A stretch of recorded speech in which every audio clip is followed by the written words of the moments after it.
নমস্কার বন্ধুরা, আজ শনিবার।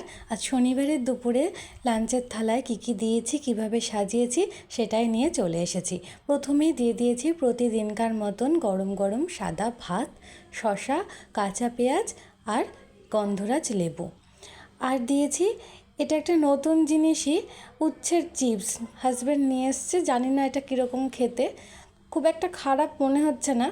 দিয়েছি, দেখা যাক কেমন লাগে।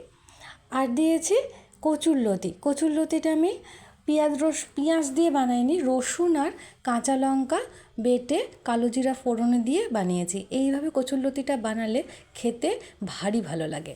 আর দিয়েছি ঝাল ঝাল লাল লাল বড় বড় আলু দিয়ে কষা কষা খাসির মাংসের ঝোল। এটা খেতে কিন্তু গরম ভাতের সাথে একটু লেবু দিয়ে দারুণ লাগে।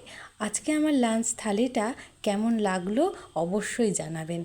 আর ভালো লাগলে চ্যানেলটি লাইক করবেন, সাবস্ক্রাইব করবেন। ভালো থাকবেন, সুস্থ থাকবেন। ধন্যবাদ।